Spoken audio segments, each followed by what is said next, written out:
Hare Krishna,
Hare Krishna,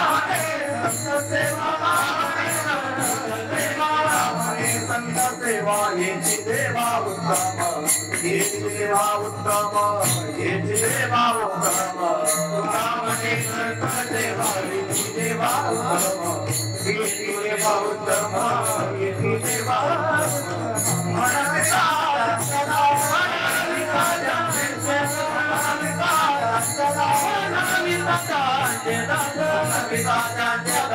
पुढे आल पुढे ना पुढे आल पुढे ना पुढे आल पुढे ना मनविता पुढे आल पुढे ना पुढे आल पुढे ना पुढे आल पुढे ना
Mana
हेतो एक संता ठाई लाभ पायी उत्तम मनविता त्यांचा दास पुढे आसुरेना कृपादान केले संती कर्पांती सरेना मनविता त्यांचा दास पुढे आसुरेना सुका म्हणे संत सेवा हेची देवा उत्तम मनविता त्यांचा दास पुढे आस उरेना विठोबा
येतो एक संता ठाई लाभ पायी उत्तम मनविता त्यांचा दास पुढे आस पुढेना.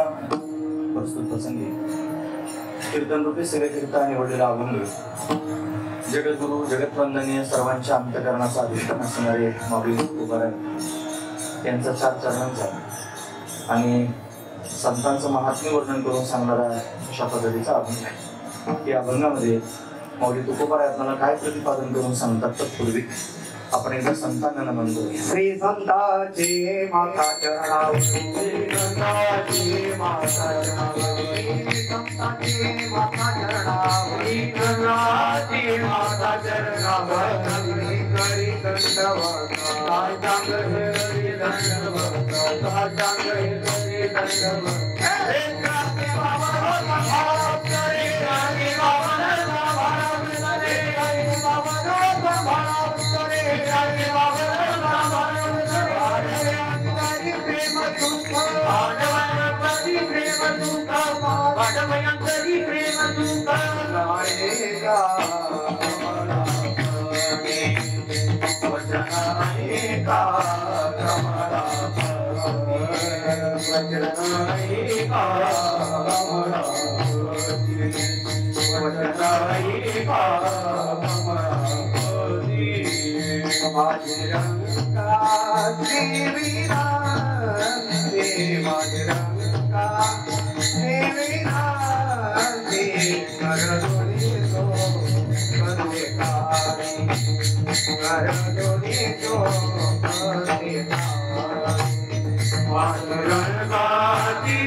माता चरणावरी साष्टांग हे करी दंडवत. विश्रांती पावलो सांभाळा उत्तरी वाढले अंतरी प्रेम सुख. हेतो एक संता ठाई लाभ पायी उत्तम मनविता त्यांचा दास पुढे आस उरेना. प्रस्तुत प्रतिवर्षीप्रमाणे याही वर्षी आपण सर्वजण श्री क्षेत्र थापलिंग ते श्री क्षेत्र आळंदी असा प्रवास करत माऊली महावैष्णव भगवान ज्ञानोबा यांच्या भेटीकरिता या ठिकाणी अलंकापुरात उपस्थित आहोत. वारीमध्ये असणारी ही कीर्तनाची सेवा ही अकारण करुणा वरुणालय भक्तकाम कल्पतरून भगवान पांडुरंग परमात्म्याच्या अथांग करुणेने त्याच्या दयेने या सर्व संयोजक मंडळींच्या माध्यमातून अध्यक्ष आत्ताच आम्हाला भेटले. संत पंढरीतच तारीख घेण्याकरिता आले होती सर्व मंडळी. म्हणून सर्वांच्या अंतःकरणातली इच्छा होती की इथे त्यांनी सेवा करावी. कर्मधर्म संयोगानं कीर्तनाची सेवा सध्या बंद आहे, पण क्षेत्रामध्ये थोडीशी सेवा करावी या उद्देशानं फ्रूटवालेत काल कीर्तन केलं. मग त्यांच्याकडे गेलं, मग तुमच्याकडे का करायचं नाही असा प्रश्न होता.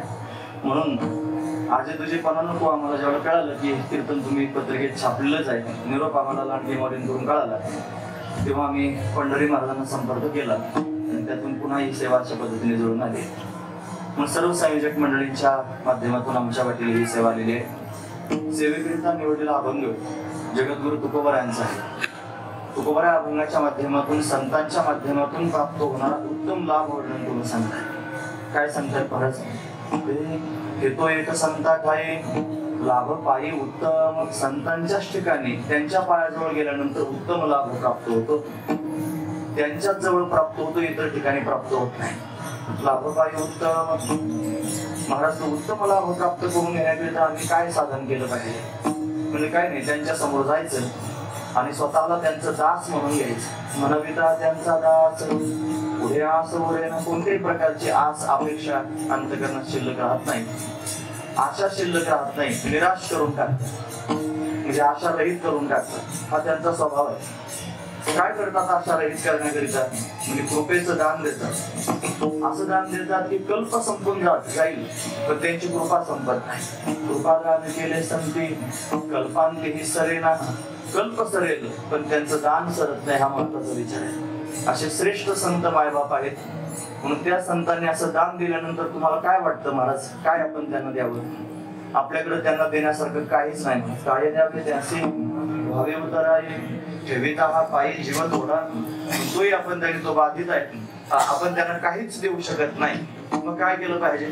त्यांची सेवा आपल्या हाताने घेतली पाहिजे. तो काय म्हणे? संत सेवा हेच देवा उत्तम. दोन अर्थ करता येतील. मला संतांची सेवा करणं हेच उत्तम वाटतं, कारण ते कृपेचं दान देणार आहेत. आणि फक्त मला संतांची सेवा करावी वाटते असं नाही, तर देवाला सुद्धा संतांची सेवा करणं उत्तम वाटतं असाही अर्थ करता येईल. तुका म्हणे संत सेवा हेची देवा उत्तम. देवाला सुद्धा जे उत्तम वाटतं ते मलाही त्यांनी समाधानकारक वाटतं की मी संतांची सेवा करावी. हा त्यातला विशेष भाव आहे. काय सेवा केली पाहिजे? म्हणाविता त्यांचा दास. फक्त त्यांचं दास्यत्व स्वीकारायचं आणि मग आपल्याला काहीच करायचं शिल्लक ठेवणार नाही. पुढे असं उरेना. हा त्यांचा स्वभाव आहे, हा त्यांचा अधिकार आहे, हा त्यांचा महिमा आहे, हे त्यांचं महात्म्य आहे. आणि ते महात्म्य तुकोबारा अभंगाच्या माध्यमातून वर्णन करून सांगताय. असा अभंगाचा सरळ अर्थ पाहण्याचा आपण प्रयत्न केला. विठोबा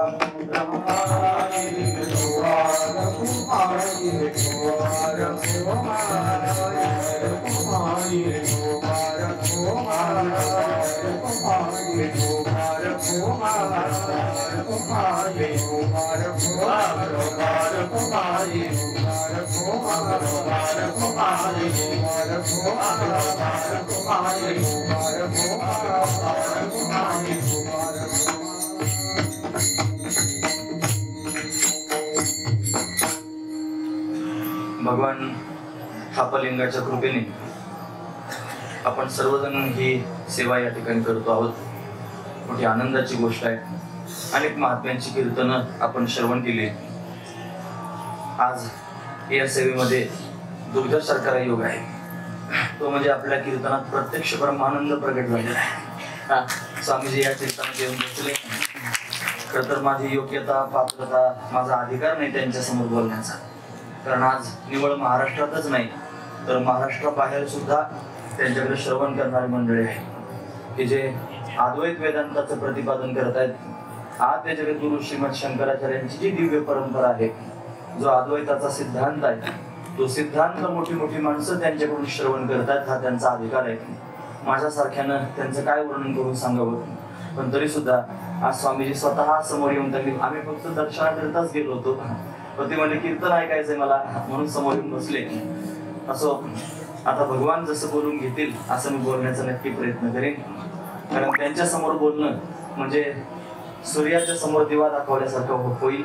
म्हणून अतिशय मर्यादित थोड्याशा कालखंडात त्यांनी बोलण्याचा, आधीच मला बोलण्याची मर्यादा आहेत, तासभरच कीर्तन करायचंय, पण अर्धा पाऊण तास आपण चिंतन या ठिकाणी करूया. तरी विठोबा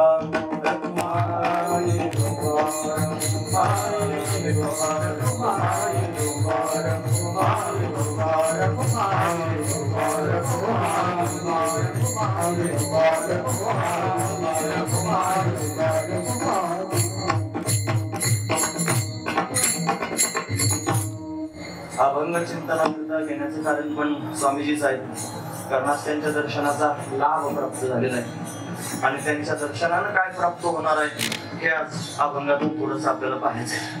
प्रत्येक मनुष्याला लाभाचीच अपेक्षा असते. मग लाभाकरताच मनुष्य प्रयास करत असतो, सायास करत असतो. लाभाचे या सोसे पुढे चाली म्हणा, धनाचा कुपना लोभ जैसा. लाभ प्राप्त करून घेण्याकरिता मनुष्य अट्टाहास करतो. फक्त लाभ कशात आहे हे सगळ्यांनाच कळतं असं मात्र नाही. कोण कशाला लाभ म्हणतो, कोण कशाला लाभ म्हणतो, प्रत्येकाचा लाभ स्वतंत्र आहे.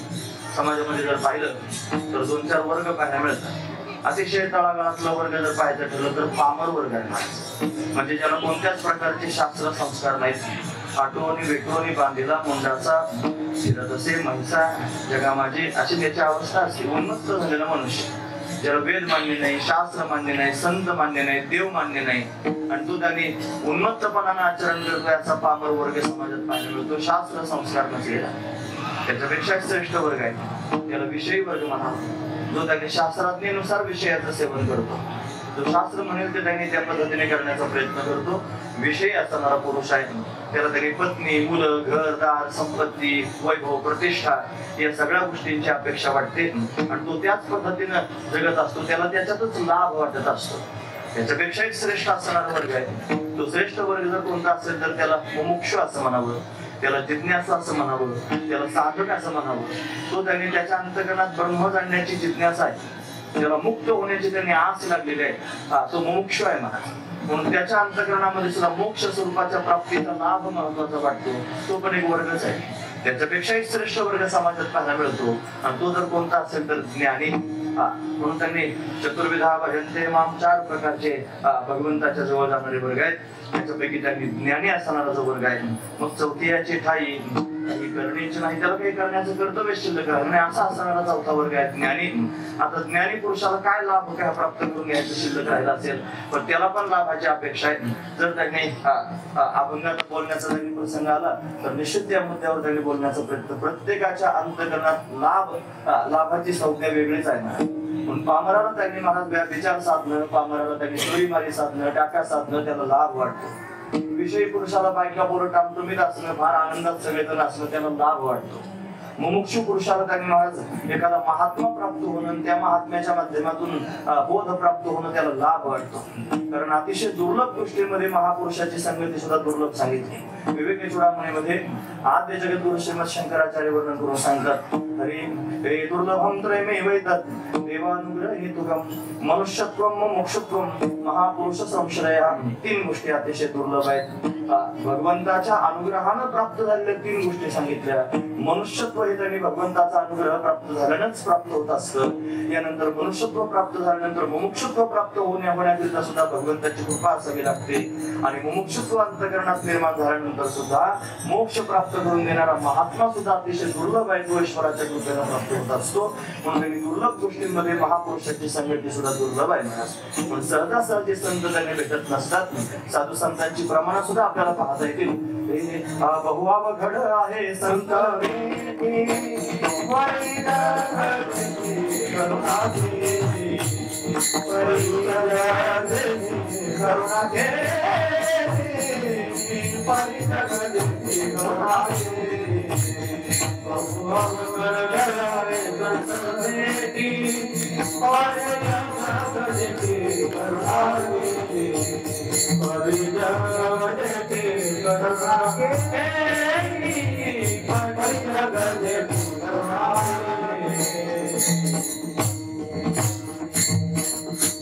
बहु अवघड आहे संत भेटी, बरे जगजेठी करुणा केली, भगवंतानं करुणा केली आणि भगवान स्वतः संतांच्या रूपानं प्रकट झाला. बरे जगजेठी करुणा केली. फार अवघड आहे संतांची भेट होणं. म्हणून ती भेट जीवनामध्ये झाली की परमतत्वाची प्राप्ती करून देत असते. सत्संग जीवनात, संतांचा संघ जीवनात झाला की परमपदापर्यंत जात. सत्संगेन परमं प्राप्य दुस्तरं तरते चिरात तस्मात् अतिप्रयत्नेन सत्संगम सततं कुरु. म्हणून सदैव त्यांनी प्रयत्नपूर्वक संतांची संगती करत जावी. ती संतांची संगती त्यांनी उत्तम लाभापर्यंत घेऊन जात असते. लाभ प्राप्त करून घेणारे 4 वर्ग आपल्या समोर त्यांनी आपण पाहिले. या प्रत्येकाच्या अंतर्गत वेगवेगळी लाभाची व्याख्या त्यांनी असते. तो तीच गोष्ट प्राप्त करून घेण्याकरिता अट्टहास करत असतो. लाभाला सुद्धा 3 प्रकारानं पाहिलं पाहिजे. जसे 4 लाभ प्राप्त करून घेणारे आहेत तसे 3 प्रकारचे लाभ आहेत. एक कनिष्ठ लाभ आहे, एक आहे मध्यम लाभ आहे आणि उत्तम लाभ आहे. 3 प्रकारचे लाभ आहे. कनिष्ठ लाभामध्ये 2 प्रकार करूया. कनिष्ठ लाभातला पहिला लाभ जर कोणता असेल तर सांसारिक वस्तूंची प्राप्ती करून घेणं, सांसारिक घटकांची प्राप्ती करून घेणं कनिष्ठ लाभ आहे. आणि फक्त इथल्याच संसारातल्या घटकांची प्राप्ती करून घेणं असं नाही, तर स्वर्गाधिकाची प्राप्ती करून घेणं हा सुद्धा लाभ असेल तो सुद्धा कनिष्ठ लाभ आहे. कारण स्वर्ग प्राप्त करून घेण्याकरिता सुद्धा अट्टहास केला जातो. म्हणून ते संसारी जन्मीचे यज्ञाधिक कर्म कीजे मग स्वर्ग सुख भोगीचे मनोहर. स्वर्ग सुख प्राप्त करून घेण्याकरिता सुद्धा अट्टहास करावा लागतो. म्हणून त्यांनी महाराज कनिष्ठ असणारा लाभ आहे. त्याच्यापेक्षा श्रेष्ठ लाभ जर कोणता असेल तर त्यांनी स्वरूपाचा बोध प्राप्त करून घेणं हा लाभ आहे महाराज. आत्मज्ञान प्राप्त करून घ्यावं आणि फक्त आत्मज्ञानापर्यंत मर्यादित न राहता मी आत्मा ब्रह्मरूप आहे असा अद्वैत बोध त्यांनी प्राप्त करून घेणं हा लाभ आहे. हा मध्यम लाभ आहे. तुम्हाला याला एवढ्या श्रेष्ठ लाभाला तुम्ही मध्यम लाभ म्हणतात. याच्यापेक्षा असा कोणता लाभ शिल्लक काय उत्तम तुमच्याकडे ते जर आपण संतांचं चरित्र पाहिलं किंवा संतांची वाङ्मय आपण जर पाहू लागलो तर संत वाङ्मयामध्ये ते पाहायला मिळतं महाराज. प्रत्यक्ष साधू संतांना ब्रह्मबोध प्राप्त झालेला आहे, पण ब्रह्मबोध प्राप्त झालेला असून सुद्धा त्यांच्या मुखात ते शब्द आहेत लोकोत्तर शब्द त्याला म्हणत जावं. प्रवाहाच्या विरुद्ध असणारे शब्द आहेत. कसं काय? आपण सर्वजण मोक्ष प्राप्त करण्याकरिता अट्टहास करतो आणि ते मोक्ष नको म्हणण्याकरिता अट्टहास करतात. त्यांचे शब्द आहेत महाराज. हे मोक्षपदे तुच्छ केल्या कारणे मोक्षपदे तुच्छ केल्या कारणे जन्म घेणे युगायुग जन्म घेणे युगायुग जन्म घेणे युगायुग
मोक्षपदे तुच्छ केल्या कारणे आम्हा जन्म घेणे युगायुगे.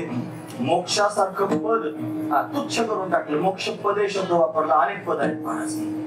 काहीतरी घोटाळा आहे बघता का?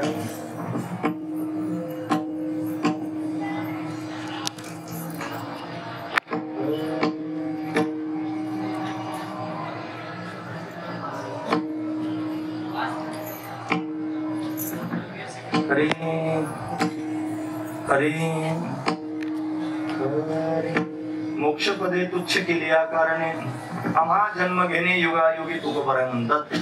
मोक्षासारखं पद त्यांनी त्याला तुच्छ करून टाकलं. तुच्छ करणं म्हणजे काय? मोक्ष काय तुच्छ थोडाच आहे, पण त्याला तुच्छ केलं म्हणतात म्हणजे दुय्यम केलं. कशाकरिता दुय्यम केलं असेल? आम्हा जन्म घेणे युगायुगी जन्माला यायचं म्हणून. मग महाराज जन्म नको म्हणतात लोक. जन्म अभावता प्राप्त करून घेण्याकरिता अट्टहास करतात. तुम्ही जन्म नको म्हणतात का बरं तुम्हाला जन्म नको आहे म्हणले? विटे ऐसे सुख नो हे भक्ती रस पुढता पुढती आस सेवावे. भक्तीचा जो रस आहे तो आवीट असणारा रस आहे आणि तो प्राप्त करून घेण्याकरिता आम्हाला परत जन्माला यावं असं वाटतं. हा विशेष असणारा भाव आहे. म्हणून आणखी एका ठिकाणी तुकोबाऱ्यावर करून सांगतात ते नको ब्रह्मज्ञान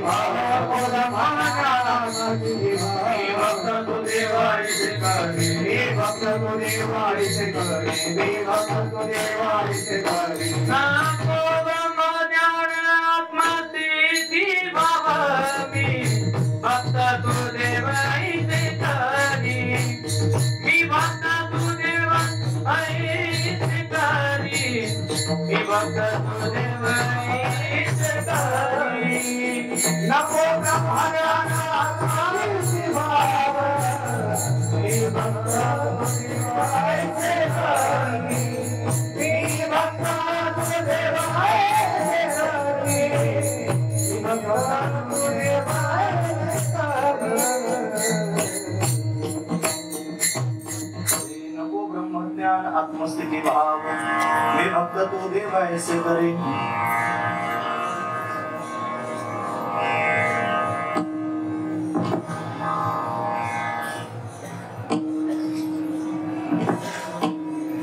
अरे मी बऱ्याच दिवसातून बोलतो माझाच बिघाड असेल असं देत आहे. ब्रह्मज्ञान नको म्हणतात. ब्रह्मज्ञान काय नको म्हणायची वस्तू आहे कारण प्राप्त व्हावं आणि मग नको म्हणावं. साधू संत नको म्हणतात याचा अर्थ त्यांना प्राप्त आहे. हा प्राप्तीपूर्वक नकार आहे ना हे लोक तर बोलत आहे. ब्रह्मज्ञान अजून एक प्रमाण सांगतो. हे नलगे हे मज तुझे ब्रह्मज्ञान गोचरे सगुण रूप पुरे लागला उशीर पतित पावना गेलासी वचना विसर्वनिया नलगे हे मज तुझे ब्रह्मज्ञान. देवा मला तुझं ब्रह्मज्ञान नको आहे. ब्रह्मज्ञान नको म्हणतात. का बरं नको म्हणत असतील? ब्रह्मज्ञान प्राप्त करून घेणं मनुष्य जन्मच त्याच्याकरिता मिळत नाही. नाथांच्या शब्दात जर सांगायचं ठरलं नाथ महाराज म्हणतात पावून या मनुष्यपणा जो न साधी ब्रह्मज्ञाना तो लांडा गर्धव जाना पुत्सेविन लोकाई. मनुष्यपणा प्राप्त करून घेतला आणि याच्यात येऊन जर ब्रह्मज्ञान प्राप्त करून घेतलं नाही तर तो बिगर शक्तीचा 2 पायाचा गाढवच आहे असं महाराज म्हणतात. म्हणजे माणसाचं शरीर ब्रह्मज्ञान प्राप्त करून घेण्याकरिता मिळालं. माणसाचं शरीर हे मुक्त होण्याकरिता तैसे येण्याची शरीरे शरीरा येणे सरे किंबहुना येरधारे चिरा पडे. मनुष्य शरीर त्यांनी महाराज कशाकरिता मिळालं तर मुक्त होण्याकरिता मिळालं. त्यापेक्षा नरदेहाचं महात्म्य वर्णन करून सांगताना महाराज एका ठिकाणी म्हणतात नरदेह निधान लागले हाते. नरदेह निधान लागले उत्तम सार उत्तम गती उत्तम सार उत्तम गती उत्तम सार उत्तम देवाची होईल म्हणते होती देवाची होईल म्हणते होती देवाची होईल म्हणते होती देवाची होईल म्हणते होती हरिकाची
नरदेह निधान आहे, हाती लागले नरदेह निधान लागले हाती, उत्तम सार उत्तम गती, देवची होईल म्हणते ते होती, तरी का चित्ती न धरावे. महाराज म्हणतात देवची होईल म्हणते ते होती, त्यात च करायचं नाही. ज्याला वाटतं ना देव व्हायचं, मनुष्य शरीरात आल्यानंतर त्याला देव होता येतं, तेवढं श्रेष्ठ असणार हे साधन आहे जे देवत्वापर्यंत घेऊन जातं. हा महत्वाचा विचार आहे. म्हणून हे मनुष्य शरीर देवत्व प्राप्त करून घेण्याकरिता मिळालेलं आहे. म्हणून त्यांनी ब्रह्मज्ञानाकरिता शरीर मिळालं. ते म्हणतात नको ब्रह्मज्ञान. का बरं ब्रह्मज्ञान नको? त्याचं कारण सांगितलं. विषयाचे सुख, भक्तीचं जे सुख आहे हे अविट असणारं सुख आहे, म्हणून ते सहजासहजी प्राप्त होत नाही. म्हणून त्यांनी लौकिक असणारा जो विषयातला लाभ आहे हा प्रारब्धानं प्राप्त होतो. जर प्रारब्धात असेल तर विषयाचं सुख प्राप्त होईल. त्याच्यापेक्षा श्रेष्ठ असणारा लाभ आपण पाहिला जो त्यांनी ब्रह्मज्ञान, ब्रह्मसुख आपण त्यांनी पाहू शकतो. हे त्यांनी सहजासहजी प्राप्त होत नाही, ते प्रयत्नानं प्राप्त होतं. प्रयत्न जर नसतील तर ब्रह्मज्ञानापर्यंत जाता यायचं नाही. आणि तिसरा जो लाभ त्यांनी सांगितला भक्ती रसाचा जो लाभ आहे तो त्यांनी प्रारब्धानं प्राप्त व्हायचा नाही, तो प्रयत्नानं प्राप्त व्हायचा नाही, तो भगवंताच्या संतांच्या कृपेनं प्राप्त होईल. तुका म्हणे कृपा करील नारायण, तरीच हे वर्म पडे ठाया. भक्तीचं वर्म सहजासहजी प्राप्त होत नसतं, पण ते भगवंतांना किंवा संतांनी दिल्याशिवाय त्यांनी मिळत नसतं. म्हणून संतांच्या जवळ 3 प्रकारचा लाभ प्राप्त होऊ शकतो. लौकिकातला लाभ जर प्राप्त करून घ्यायचा असेल तरी संत प्राप्त करून देऊ शकतात, तो त्यांनी कनिष्ठ असणारा लाभ आहे. अलौकिक असणारा जो लाभ आहे जो त्यांनी ब्रह्मसुख प्राप्त करून घ्यायचा असेल, ब्रह्मानंद जर प्राप्त करून घ्यायचा असेल, ब्रह्मज्ञान प्राप्त करून घ्यायचं असेल, मोक्ष स्वरूपापर्यंत जायचं असेल तर ते सुद्धा संत प्राप्त करून देतात. आणि मग काहीच करायचं शिल्लक राहील. चौथ्याचे ठाईन काही करण्याचे नाही, पण काहीच कर्तव्य त्याला शिल्लक राहत नाही. पण काही कर्तव्य शिल्लक राहिलेलं नसताना सुद्धा ते म्हणतात मी भक्त तू देवायचे करी, मी भक्त असावं आणि तू देव असावा. म्हणजे त्यांनी अभेदोनी भेद राखीला अंगी वाढावयाचे जे भक्ती आहे, भक्ती सुख किंवा प्रेम सुख, भक्ती सुख वाढवण्याकरिता अभेद स्थितीला जाऊन पुन्हा त्यांनी भेदाचा स्वीकार केला. महत्वाचा विचार आहे. मला गुरुजी वर्णन करून सांगायचे. गुरुजी म्हणजे वैकुंठवासी रमनाथ महाराज परभणीकर. ते म्हणायचे वास्तव अभेद आणि कल्पित भेदाचा स्वीकार करून त्यांनी भगवंताची भक्ती करता येते. पण वास्तव अभेद म्हणजे काय? मी आत्मा आहे आणि आत्माच ब्रह्मरूप आहे असं त्यांनी जाणावं आणि जाणून त्यांनी कृतार्थ व्हावं. आणि मग या स्थितीत गेल्यानंतर कोणत्याच प्रकारचं कर्तव्य शिल्लक राहिलं नाही की मग मात्र भगवंताची भक्ती अशा पद्धतीने करावी. ती भक्ती दिव्य असणारा आनंद प्राप्त करून देते. म्हणून सगळ्या संतांच्या जीवनामध्ये ती भक्ती पाहायला मिळाली. महाविष्णू भगवान ज्ञानोबरांच्या जर आपण पाहिलं तर दिव्य असणारी भक्ती ज्ञानोबरांकडे पाहायला मिळाली. गणवाचे गुण गुणा बाहेरून अक्षरी प्रमाण पाहता येतील. ज्ञानोबरांच्या अंतकणात भगवान श्रीकृष्ण परमात्म्याचं विलक्षण असणारं प्रेम आहे. उडरे उडरे काऊ तुझे सोन्यानं मडवी न पाहू, पाहुणे पंढरी नाव घरा काही येतील असं त्यांनी कावळ्या बरोबर संवाद करतायत. गोड असणारी भगवंताची भक्ती. याती कुळ माझे गेले हरपोहने श्रीरंगा वाचोनी आणून येणे, किती वर्ष कवाला माझं वेळू वेळा मी तया गोवळा रचली. ज्ञानोबरांच्या अंतकरणात असणारी भगवंताची भक्ती म्हणजे ही ज्ञानोत्तर असणारी. ज्ञानोबराय सामान्य नाहीत ना, ते चालत ते ज्ञानाचे बिंब, तयाचे अवयव सुखाचे कोंब, ते चालतं बोलतं ज्ञानाचं. ज्ञानच ज्ञानोबरांच्या रूपानं प्रत्यक्ष प्रगट झालं. असे असणारे ज्ञानोबराय सुद्धा भगवंताच्या भक्तीमध्ये चिंब आहेत. म्हणजे त्यांनी महाराज भेद त्यांच्या अंतकरणात असा विचार करू नका.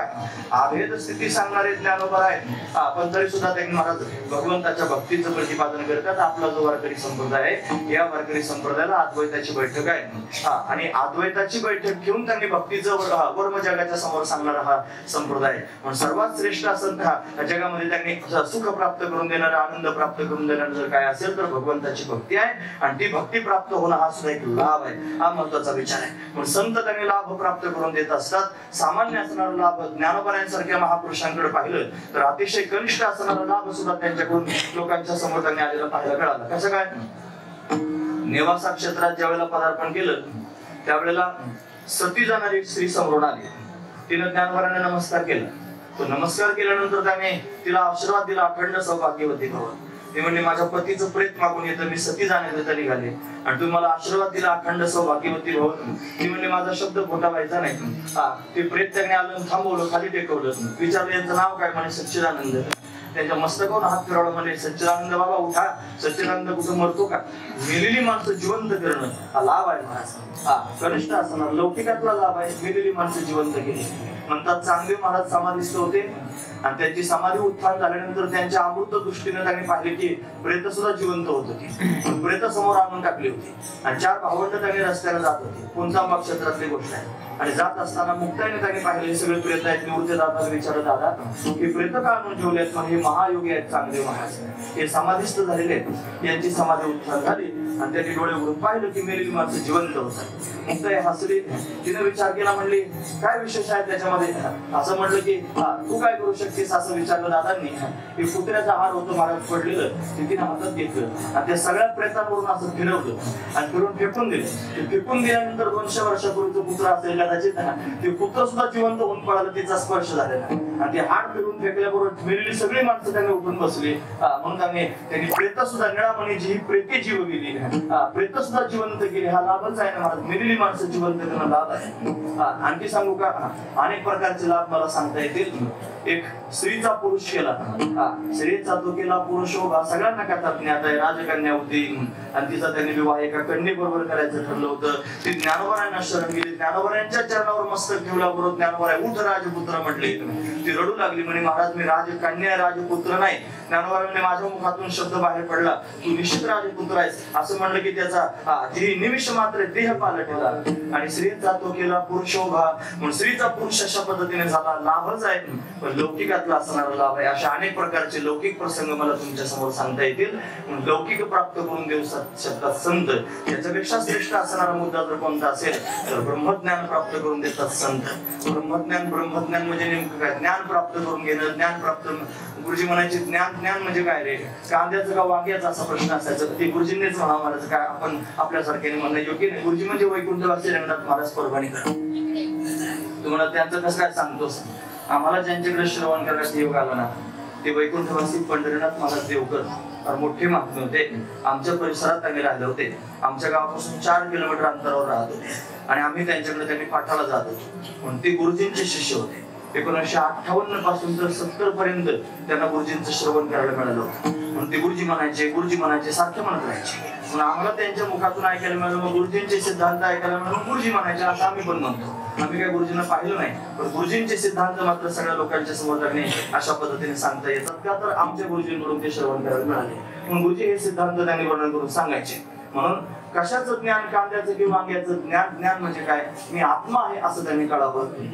गीता वर्णन करून सांगते, नैनन शिंदन ते शस्त्राने नैनंद हाती पाहावं का चैनंकले देन त्या पूर्ण शोष येते मारता. मी त्याने आत्मा आहे. मी त्याने आत्मा शस्त्रानं तोडला जाऊ शकत नाही, अग्नीनं जाळला जाऊ शकत नाही, पाण्यानं भिजवला जाऊ शकत नाही, वाऱ्यानं सुकवला जाऊ शकत नाही. आजार आमर असणारा आत्मा आहे. शरीराचा त्याने नाश झाल्याने त्याचा नाश होत नाही. न जायते म्रियते वा कदाचिन नायं भूत्वा भविता वा न भूया अजो नित्य शाश्वतोयम पुराणो न हन्यते हन्यमाने शरीरे. शरीराचा नाश झाल्याने ज्याचा नाश होत नाही तो आत्मा आहे. हे आत्मज्ञान प्राप्त व्हावं. हे जर कोण प्राप्त करून देत असतील तर संत प्राप्त करून देतात. त्यांच्याशिवाय ते प्राप्त होऊ शकत नाही. संताविना प्राप्ती नाही ऐसे वेदते दिग्वाहे. म्हणून संत त्यांनी महाराज आपल्याला सांगतात मी आत्मा आहे इथपर्यंत कळून त्यांनी थांबायचं नाही. तर हाच आत्मा ब्रह्मरूप आहे. ब्रह्म शब्दाचा अर्थ जर पाहायचा असेल तर तो व्यापक आहे. जे व्यापकत्व आहे, जे सर्व ठिकाणी व्यापक आहे त्याला ब्रह्म असं म्हणतात. म्हणून त्यांनी आत्माच ब्रह्म आहे असं ज्ञान प्राप्त करून घ्यावं. म्हणजेच काय? संतांच्या मुखातून महावाक्याचं श्रवण करावं. वेदामध्ये वाक्य सांगितलेले आहेत त्याला केवळ वाक्य असं म्हणतात. तुम्ही ऐकतात ना सर्वजण? महत्वाचा मुद्दा लक्षपूर्वक ऐका. केवळ वाक्य, त्याच्यात 2 प्रकारचे वाक्य आहेत. एक अवांतर वाक्य आणि एक महावाक्य. अवांतर वाक्य म्हणजे काय? ज्या वाक्यात फक्त जीव स्वरूपाचं किंवा फक्त ईश्वर स्वरूपाचं, ब्रह्म स्वरूपाचं, जगत स्वरूपाचं वर्णन केलं ते अवांतर वाक्य आहे. आणि ज्या वाक्यामध्ये जीव परमात्म्याची एकता वर्णन करून सांगितलेली आहे त्याला त्यांनी महावाक्य असं म्हणतात. 4 महावाक्य, वेदांचे 4 महावाक्य आहेत. त्याच्यामध्ये तत्वम असे म्हणजे ते ब्रह्मत्व आहे असं त्यांनी सांगितलं जातं. भागत्याग लक्षण करून त्यांनी महाराज आपण बोध अंतःकरणात धारण करावा. अहम ब्रह्मास्मी त्याकडे वृत्ती धारण करावी. तिसरं त्यांनी महावाक्य अयम आत्मा ब्रह्म. आत्माच ब्रह्म आहे. कुठे आत्मा? कसा आत्मा? म्हणे प्रज्ञानम ब्रह्म, ज्याच्यामुळे ज्ञान होतं ते ब्रह्म. असे 4 महावाक्य पाहायला मिळतात. हे संतांच्या मुखातून त्यांनी श्रवण करावे लागतात. शास्त्र असं म्हणतं अपरोक्ष ज्ञान जर प्राप्त करून घ्यायचं असेल तर श्री गुरूंच्या मुखातून उच्चारण केलेल्या महावाक्याचा श्रोत्राशी संबंधरूप प्रथम श्रवण हेच अपरोक्ष ज्ञानाचा हेतू आहे. म्हणजे आपल्या ठिकाणी जर अपरोक्ष बोध प्राप्त करून घ्यायचा असेल तर श्री गुरूंच्या मुखातून आपण तत्वबोध बोध प्राप्त करून घेतला पाहिजे आणि तोच आपल्याला खऱ्या अर्थानं मोक्ष स्वरूपापर्यंत घेऊन जाईल. ज्ञान हे अवांतर प्रयोजन फल आहे आणि मोक्ष हे परम प्रयोजन फल आहे. ज्ञानानेच मोक्ष प्राप्त होतो. ज्ञानेन मोक्ष न तु मुंडनेन, म्हणून ज्ञानानं मोक्ष प्राप्त होत असतो. वाचोने ज्ञान विने येते उपाय करीसी जितुके तरी गोमतीसी अधिके रुखीये. म्हणून ज्ञाना वाचून इतर जे उपाय तुम्ही करत असाल तर ते उपाय तुम्हाला काही गुंतवणारे आहेत. म्हणून ज्ञान हा सर्वात श्रेष्ठ असणारा उपाय आहे आणि ते ज्ञान जर कुठे प्राप्त होत असेल तर संतांच्या जवळ प्राप्त होतं. तद्विधी प्रणिपातेन परिप्रश्नेन सेवया उपदेक्षन्ते ते ज्ञानम ज्ञानिनस्तत्वदर्शिनः. ते ज्ञानपैका बरवे जरी मणी हाती आणावे तरी संताया भजावे सर्वस्वेसी. ते ज्ञानाचा पुरवठा ते सेवा हा चिदारवंडा. ते स्वाधीन करी सुभटा ओळंगुनी तरी तनु मनु जीवे चरणाशी लागावे अगरवता करावे दास्य सकळ. मग अपेक्षित जे आपुले सांगतील कुशले जिने अंतःकरण बोधले संकल्पा नाही. म्हणून संतांच्या माध्यमातून ज्ञान प्राप्त होतं आणि त्या ज्ञानानं जीव जागी कृतार्थ होतो. त्याची आवागमनाची परंपरा त्यांनी थांबवून जाते. ज्ञान सहजासहजी प्राप्त होत नसतं. ज्ञानाच्या प्राप्तीकरिता 10 प्रकारची साधनं सांगितली. आधी बहिरंग साधनं सांगितली यज्ञाची कर्माने उपासना. त्याच्यापेक्षा अंतरंग साधन सांगितलं विवेक वैराग्य समाधी शतक आणि मुमुक्षुत्व. त्याच्यापेक्षा अंतरंग साधन सांगितलं श्रवण मनन निध्यासन. त्याच्यापेक्षा अंतरंग साधन सांगितलं तत्व पदार्थ शोधन. आणि अशा पद्धतीने तिथपर्यंत जावं लागेल आणि मग ब्रह्मानंदाची प्राप्ती होईल. आणि तो ब्रह्मानंद जर कोण प्राप्त करून देणार असतील तर संत प्राप्त करून देतात. संतांशिवाय ती प्राप्ती व्हायची नाही. मग हा दिव्य असणारा भाव आहे. हाच खऱ्या अर्थाने सिद्धांत आहे. तो आपण लक्षात घेतला पाहिजे. पण फक्त ब्रह्मज्ञान प्राप्त करून झालं की काहीच करायचं शिल्लक राहत नाही. मग आता काय करावं? महाराज म्हणतात काम नाही झालो बाहेर कामा. भावल्या त्या करू चेष्टा मिशळ द्रष्टा वैसोनिया. भावल्या त्या करू चेष्टा. चेष्टा म्हणजे मस्करी नाही. चेष्टा म्हणजे क्रिया. भावल्या म्हणजे ज्या सुचतील त्या क्रिया अशा पद्धतीने भावल्या त्या करू चेष्टा मिशळ द्रष्टा या भूमिकेत जाऊन त्यांनी बसू आणि मग ज्या समोर येतील त्या क्रिया करू. काय क्रिया करणार आहात? मग जीवनमुक्त महापुरुष त्यांनी अशा पद्धतीने कोणती क्रिया करतील तर भगवंताची भक्ती करतात. ती भक्तीच अतिशय गोड आहे महाराज. त्या भक्तीसारखं गोड जगात दुसरं कोणी नाही. पण भगवंताला त्यांनी डोळ्यासमोर पाहावं, त्याचं ध्यान करावं, त्याचं चिंतन करावं आणि त्या भक्तीमध्ये चिंब होऊन जावं. हा महत्वाचा विचार आहे. साधू संत त्यांनी महाराज त्या भगवंताला अडवतात. आपण आता सगळी प्रमाण त्यांनी पाहून नको ब्रह्मज्ञान आदी करून सगळी प्रमाण आपण पाहिली. मग त्याने काय अपेक्षित आहे? नलगे हे मज तुझे ब्रह्मज्ञान गोजिरे सगुण रूपपुरे. तुझं ते गोजिर सगुण असणारं जे रूप आहे ना ते मला तू दाखव देवा. हे समचरण सरोजम सांद्र नीलामुदाभं जघन निहित पाणिं मंडनं मंडनानां तरुण तुलसी माला कंदरं कंजनेत्रं सदैवलहासं विठ्ठलं चिंतयामि. त्या विठ्ठलाचं चिंतन करणं, त्याचं ध्यान करणं, त्याला अंतःकरणामध्ये त्याने साठवणं ही दिव्य असणारी भक्ती आहे महाराज. त्याच्यापेक्षा वेगळं न राहता त्याच्याशी एकूण होऊन त्याला शरण जाणं म्हणजे काय? मौलीने व्याख्या सांगितली शरणागतीची. वै आपुलीने भेदेवीन माझे जे जाणणे एकपण तया नाम शरण मध्ये येणे का. आपण त्याच्यापेक्षा वेगळं न राहता त्याच्याशी एकरूप पूर्णपणे एकरूप होऊन जाणं हीच खऱ्या अर्थाने शरणागती आहे. पण भगवंताची शरणागती करावी आणि त्याची शरणागती करून त्याचं चिंतन करावं हा गोड असणारा भाव आहे. म्हणून साधू संत रात्रंदिवस त्यांनी त्याचं चिंतन करतात, त्याचं ध्यान करत असतात महाराज. तो त्यांनी परमात्मा विटेवरती उभा आहे. तो सगुण साकार आहे, सावळा सुकुमार आहे. त्याने 2 चरण त्याने विटेवरती समान ठेवलेले आहेत. त्याचे चरण कर्दळीच्या गाभ्या समान कोमल आहेत. त्याच्या पायाची नख अतिशय दैदिप्यमान त्याने दिसत आहेत. त्याच्या पायामध्ये सुंदर असणारी नुपुरं पाहायला मिळत आहेत. त्याने पिवळा पितांबर धारण केलेला आहे. त्याची कंबर सिंहासारखी लवचिक आहे. त्याचं उदर त्रिवलीने युक्त आहे. त्याची नाभी अतिशय सखोल आहे. त्याचं वक्षस्थळ विस्तीर्ण आहे. त्याच्या छातीवर ब्राह्मणानं मारलेल्या पायाचा ठसा श्रीवत्सलांचा सुंदर शोभून दिसत आहे. त्याचा कंठ शंखासारखा सुंदर आहे. त्याची हनवटी अतिशय मोहक आहे. त्याचे कपोल म्हणजे गाल अतिशय दिव्य आहेत. त्याची नासिका म्हणजे नाक सरळ आहे. त्याच्या भुवया धनुष्याकृती आहेत. त्याचे डोळे कमला समान आनंददायक आहेत. त्याचं उंच असणारं कपाळ आहे. त्याच्यावर मर्यागिरी चंदन त्याने लावलेलं आहे. त्याच्या मस्तकावर सोनेरी रंगाचे कुरळे केस आहेत. त्याच्या मस्तकावर मोर मुकुट अतिशय सुंदर शोभून दिसतोय. त्याच्या कानात मकराकार कुंडले आहेत. त्याच्या गळ्यामध्ये त्यांनी वैजयंती माला आहे, तुलसी माला त्यांनी शोभून दिसत आहेत. त्याने 2 हात कमरेवर ठेवलेले आहेत. एका हातामध्ये शंख आहे, एका हातामध्ये पुष्प आहे. समान चरण समान दृष्टी ठेवून विटेवरती उभा आहे आणि त्या दिव्य असणाऱ्या रूपाचं चिंतन साधू संत त्यांनी करतात आणि त्या चिंतनामध्ये चिंब होऊन जातात. हीच त्यांच्या अंतर्गणात भगवंताविषयीची असणारी दिव्य भक्ती आहे आणि ती भक्ती त्यांनी महाराज विलक्षण असणारा आनंद प्राप्त करून देते आणि हा आनंद प्राप्त करून घेणं हाच उत्तम असणारा लाभ आहे. या लाभापर्यंत संत मायबाप जात असतात. पण पूर्णत्व प्राप्त झालेलं आहे. काहीच करायचं शिल्लक राहिलं नाही आणि तरी सुद्धा भगवंताच्या भजनामध्ये चिम्म झालेले आहेत. हा दिव्य असणारा लाभ आहे. म्हणून त्यांनी 3 प्रकारचे लाभ आपण पाहिले. जो त्यांनी संसारातला सुखाचा लाभ आहे, स्वर्ग सुखाचा लाभ आहे, कनिष्ठ लाभ आहे. ब्रह्मज्ञान प्राप्त होऊन मोक्ष स्वरूपाचा लाभ प्राप्त करून घेणं मध्यम लाभ आहे. आणि त्याच्या पुढे जाऊन त्यांनी महाराज भक्तीचं सुख प्राप्त करून घेणं हा उत्तम लाभ आहे. आणि अशा लाभापर्यंत जाण्याकरिताच आपण त्यांनी महाराज अट्टहास केला पाहिजे. मग कोण हा लाभ प्राप्त करून देईल, या लाभापर्यंत आपल्याला कोण घेऊन जाईल, असं जर कोण म्हणत असेल तर महाराज वर्णन करून सांगतात की तुम्हाला जर उत्तम लाभाची अपेक्षा असेल तर हा उत्तम लाभ फक्त संतांच्याच जवळ प्राप्त होऊ शकतो, अन्य ठिकाणी तो प्राप्त होत नाही. अभंगाचं पहिलं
उत्तम असणारा लाभ संतांच्या जवळ प्राप्त होतो.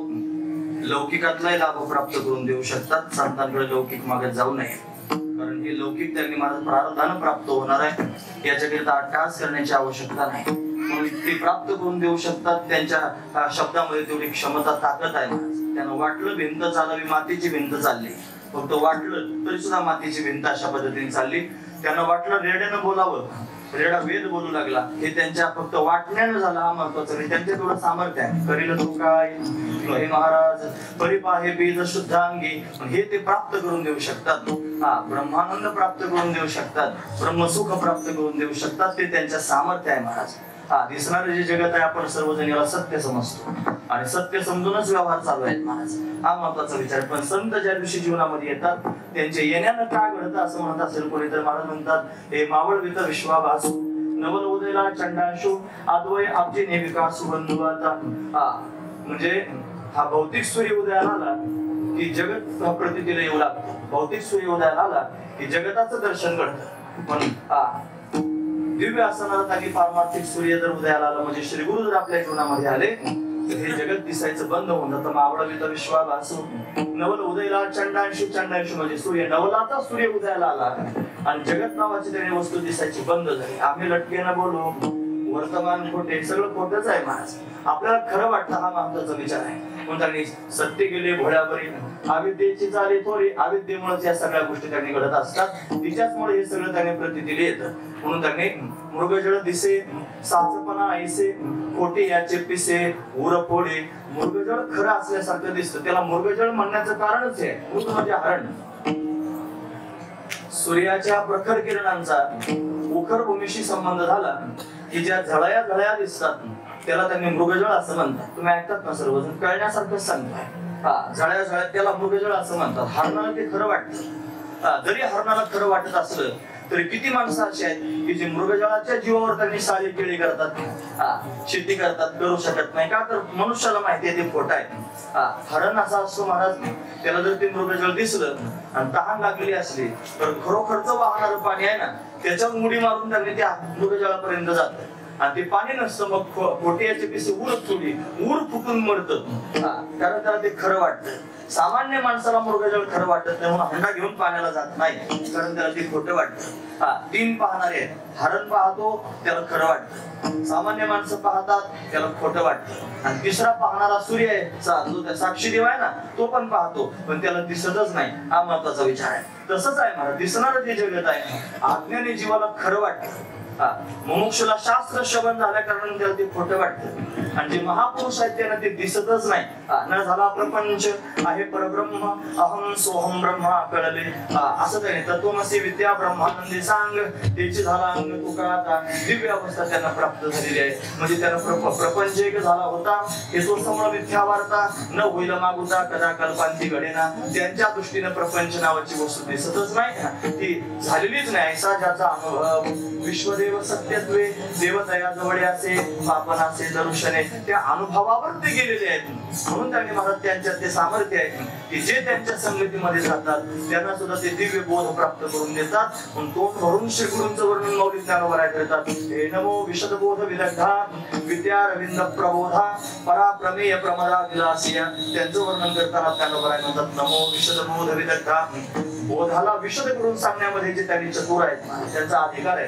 म्हणून त्यांनी असं दिव्यत्व त्यांच्याकडे आहे. म्हणून ते संत त्यांनी महाराज जीवाला बोध प्राप्त करून देतात, त्याचा अधिकार पाहून त्याला ज्ञान सांगायचं काम करतात. म्हणून ते लाभ प्राप्त करून देणारे ज्ञान देतात आणि ज्ञानानं मोक्षापर्यंत घेऊन जातात. त्यांच्या संगतीला मोक्ष प्राप्त होतो, त्यांच्या शब्दाने मोक्ष प्राप्त होत असणं विशेष असणारी गोष्ट आहे. पण ते मोक्षापर्यंत घेऊन जातात, लाभ आहे. आणि त्यांच्या संगतीत राहू लागले की मग भगवंताच्या भक्तीचा छंद लागतो आणि भगवंताची भक्ती त्यांनी महाराज विलक्षणत्व प्राप्त करून देणार आहे. असं आहे. ज्ञान झाल्यानंतर मनुष्य त्यांनी जीवनमुक्त होतो. त्याच्या हाताने कर्म घडतात पण ते बाधित अनुवृत्तीने त्यांनी घडत असतात. बाधित त्यांना सगळा बाध केलेला आहे जगताचा, म्हणून बाधित अनुवृत्तीने कर्म घडतात. पण तरी सुद्धा जरी बाधित अनुवृत्तीने कर्म घडत असते तरी सुख दुःखाची हेलकामी मात्र त्याला सहन करावीच लागते. तो मुक्त जरी झाला विस्तावावर पाय पडला तर चक्का बसायचा बसणारच आहे, त्याच्या वेदना होण्याच्या ते होणारच आहे. या सगळ्या गोष्टींना सामोरं त्याला जावं लागतं. म्हणजे त्यांनी मला ज्ञान झाल्यानं दुःख त्यांनी संपत नाही. दुःख त्यांनी मला प्रतिकेल येतं पण तो त्याचा बाध केलेला असतो. पण भक्ती प्राप्त झाल्यानं काय होत असेल, भक्तीने अशा पद्धतीने विसर होत असतो. हा महत्वाचा विचार आहे. गुरुजी म्हणायचे क्रियेनं नाश होतो, ज्ञानानं बाध होतो आणि भक्तीनं विसर पडतो. परत सांगू का, क्रियेनं नाश होतो, ज्ञानानं बाध होतो आणि भक्तीनं विसर पडतो. विसर पडण्याचं साधन जर काय असेल तर प्रेम, भगवंताची भक्ती. भक्ती म्हणजे काय हो? भक्ती म्हणजे भगवंतावर केलेलं प्रेम. तस्मिन् परम प्रेम रूपा, जी प्रेम स्वरूप आहे भगवंतावर केलेलं प्रेम याला भक्ती असं म्हणतात. म्हणून त्यांनी व्यक्तीवर केलेल्या प्रेमाला मोह असं म्हणावं, वस्तूवर केलेल्या प्रेमाला आसक्ती असं म्हणावं आणि भगवंतावर केलेल्या प्रेमाला भक्ती असं म्हणावं. पण भक्तीच असं साधन आहे जे विसर पाडणार आहे. कशाचा विसर पडला पाहिजे? शरीराचा विसर पडला पाहिजे, देहाचा विसर पडला पाहिजे. आपण सर्वजण दुःख भोगतो, तुम्ही ऐकतात ना सर्वजण. दुःखाला कारण काय असं जर त्यांनी कोणी विचारलं तर सगळ्यात आधी त्यांनी मला दुःखाचं कारण सांगितलं शरीर. हे शरीर दुःखाचं कारण आहे. शरीराला कारण काय? मग त्याला धर्माधर्म कारण आहे. मग त्याला कारण काय? म्हणजे त्याला राग द्वेष कारण आहे. त्याला कारण कोण? म्हणजे त्याला त्यांनी अनुकूल प्रतिकूल ज्ञान कारण आहे. त्याला कारण कोण? त्याला भेद ज्ञान कारण आहे. त्याला कारण कोण? अज्ञान कारण आहे. अज्ञानापर्यंत अशा पद्धतीने जातं. पण प्रत्यक्षात दुःखाला कारण जर कोण असेल तर शरीर आहे. पण हे त्याने दुःखाला कारणीभूत आहे, हा त्यातला विशेष भाव आहे. दुःख जर घालवायचं असेल तर काय केलं पाहिजे? दुःख घालवण्याकरिता शरीराचा विसर पडला पाहिजे. मी म्हणतो असं नाही, तुकोबरांचं प्रमाण हाचा विसर आणि माझा हाचा विसर आणि माझा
देवा आता ऐसा करी उपकार देहाचा विसर पाडी मज का बरं तरीचा हा जीव सुख पावे माझा बरे केशिराजा कळवाले मला चांगलं कळून आलं काय कळालं मला जर सुखी व्हायचं असेल तर माझ्या देहाचा मला विसर पाडावा लागेल मग देहाचा विसर कशाने पडेल तर भगवंताच्या भक्तीने पडेल म्हणून त्यांनी तुझी प्रेम कोण देवनिया मग मी व्यवहारी असे न वर्तत जेवे जळात पद्मपत्र जाणून निनते करी माझे मन तुझी प्रेम कोण देवनिया म्हणून मला जाणत कर आणि जाणत करून नेंत करून टाक कशा आणि काय कर तुझी प्रेम पुन्हा देऊन या तुझं प्रेम मला अशा पद्धतीने दे त्या प्रेमाला मी अशा पद्धतीने चिंब होऊन जाईन मग मला सगळ्याचाच विसर पडेल जगद्गुरु तुकोबराय त्यांनी महाराज जेवण करत असताना म्हणतात भाजीमध्ये मीठच नव्हतं आणि त्यांना ते कळालंच नाही हा महत्वाचं एकदा साखरे महाराजांचा दृष्टांत मी ऐकलं साखरे महाराजांच्या किसन महाराजांच्या मुखातून ऐकलं होतं त्याने सांगितलं की मोठे महाराज त्यांनी एक दिवशी एका भक्ताच्या घरी जेवायला गेले आणि जेवायला गेल्यानंतर शिष्य बरोबर होता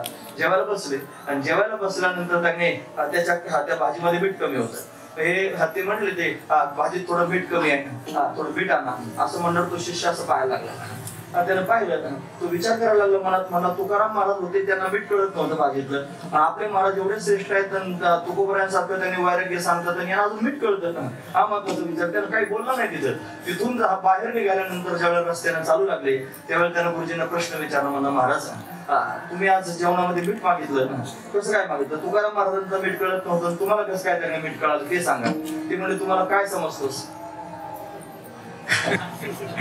तुम्हाला काय समजतं तो शिष्य म्हणला महाराज मी तुम्हाला ज्ञानी समजतो मी तुम्हाला ज्ञानी समजतो ते म्हणले तुझं मला ज्ञानी समजतो म्हणजे एका ज्ञानाला कालवणातलं मीठ कळू नये ज्ञानी माणसाला कालवणातलं मीठ कळू नाही का तात्पर्य काय होतं तुकोबरांना मीठ कळालं नाही आणि यांना मीठ कळालं याचं तात्पर्य काय तुम्ही ज्ञानी झालात ना की सगळ्या गोष्टी जशाची तशाच घडतात कोणत्याच व्यवहारात कोणताच बदल होत नाही मग तो बदल तुकोबरांचा झाला तो ज्ञानामुळे झाला की आणखी कोणत्या कारणामुळे झाला तो ज्ञानामुळे झाला नाही तो भक्तीमुळे झाला ते भक्तीमध्ये इतके चिंब झाले की काय खातो आम्ही कासाया सांगते पण जेवायला बसले भाज्या एका कालवण एका भाकरी काही कळालंच नाही मला भगवंताच्या भक्तीत एवढे चिंब झाले होते की ते त्या ठिकाणी नव्हतेच असं ऐसा कोठे आठवची नाही देहेच विधेय बहुदशा कशामुळे झालं असेल भगवंताच्या भक्तीमुळे झालं म्हणजेच काय झालं विसर पडला हा विसर पडणंच गरजेचं आहे अंगी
काहीतरी वरदान घेऊन आलं नाही का पुढं उंच म्हणतात हे ठराविक वयातच जमतो ऐकण्याला काय बळ लागतं म्हणणाऱ्याला काय होतं त्यालाच माहित असतं मला किती कष्ट असतं किती वेदना असतं कुठून रग लावावी लागते ते त्यालाच कळतं काय असतं ते चांगलं वाटतंय असू द्या विषयी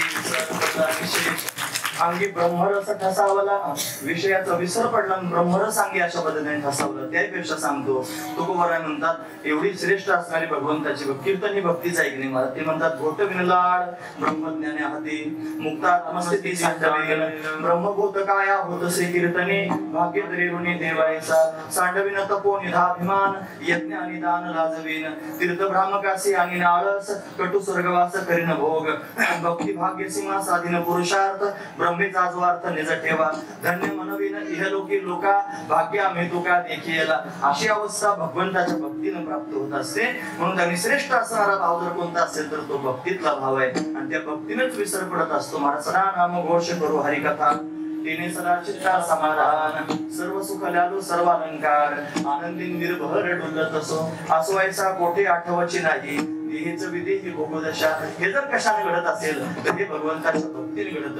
मग ती भक्ती साधू संतांना उत्तम वाटली. हा महत्वाचा भाग आहे. मग संत त्यांनी महाराज लौकिकातला लाभ प्राप्त करून देऊ शकतात. संत त्यांनी महाराज ब्रह्मसुख प्राप्त करून देऊ शकतात.